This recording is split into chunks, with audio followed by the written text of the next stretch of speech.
This is an issue that, while it seems to revolve around race and police violence, and those are both really big pieces of it.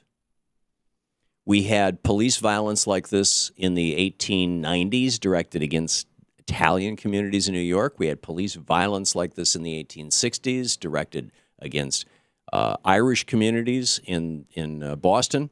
We had police violence like this in the 1880s directed against Chinese communities in and other Asian communities, particularly in the West Coast of the United States.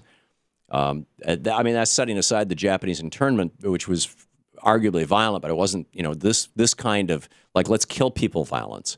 I'm not saying that what's going on in Baltimore is let's kill people violence right now, but it's just, it's not, and through that whole time, by the way, people of color, as Karen calls them, the global majority, have been the victims of just incessant, nonstop, continuous violence. One of the most aggressive and destructive terrorist groups in the United States, or in the world rather, over the last 150 years. In fact, you'd have to, Al Qaeda and ISIS and all this is relatively new, but the Ku Klux Klan, man, the Christian Knights, they have been riding for a hell of a long time in this country. But there's a larger issue even than that, which is, how is it that people end up disenfranchised? What creates the space for racism to grow? Why is it that in some venues, like, in particular the military, for example, there's racism, obviously, and there's racial harassment, all that kind of thing, but it's minor compared to what you see on, in public places and what you're seeing right now in Baltimore. So what makes the difference? Well, in the military, it's a socialist institution. Everyone has a job. Everyone has health care. Everyone has all the food they need. Everyone has a place to live. Everyone has clothes to wear, all provided by the government. And so there's not that economic tension. There's not that, I got nothing to lose, to paraphrase either Bob Dylan or Chris Christopherson. Freedom's just another word for nothing left to lose. I would submit to you that our trade policies are playing into this as much as the legacy of race, or let's say exacerbating, because the situation that we're facing right now in the United States is that an increasingly large number of people simply can't get a job that will support them and or them and a family.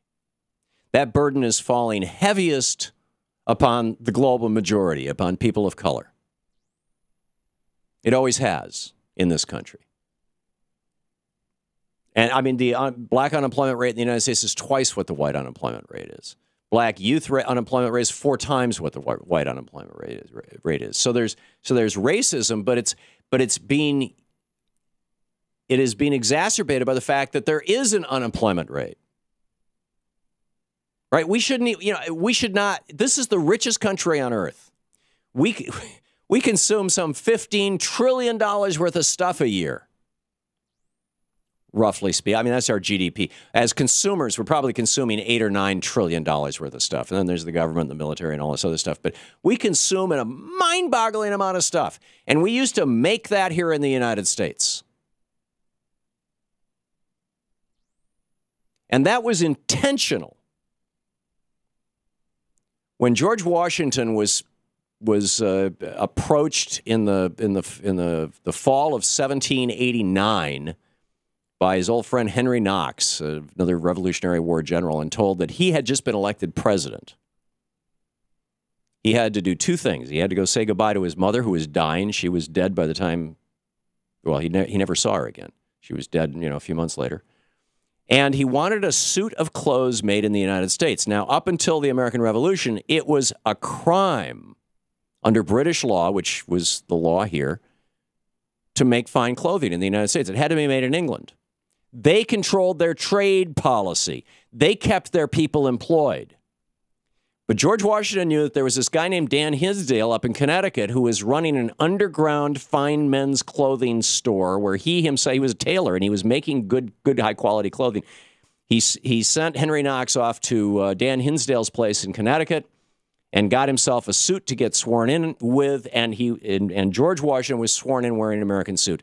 2 years later, Alexander Hamilton kicked off his letter to the U.S. on manufactures, and we imposed a 30% import tariff on everything, and it stood until the Reagan administration.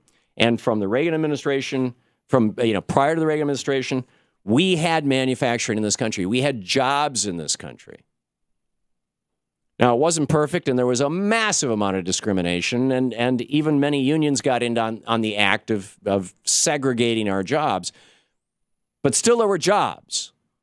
And we have lost 60,000 factories, not jobs, factories, just in the last 15 years. So here we have this quote from the vice president of the Baltimore team saying, "My greater source of personal concern, outrage, and sympathy beyond this particular case is focused neither upon one night's property damage nor upon the acts, but is focused rather upon the past 4 decades," that would take us back to Reagan, "during which an American political elite have shipped middle-class and working-class jobs away from Baltimore and cities and towns around the U.S. to third-world dictatorships like China, thus plunging tens of millions of good, hard-working Americans into economic devastation, and then followed that action around the nation by diminishing every American's civil rights protections in an effort to control an unfairly..." You're listening to the Thom Hartmann Program. Call 202-536-2370. "To control an unfairly impoverished population living under an ever-declining standard of living and suffering at the butt end of a militarized and aggressive surveillance state."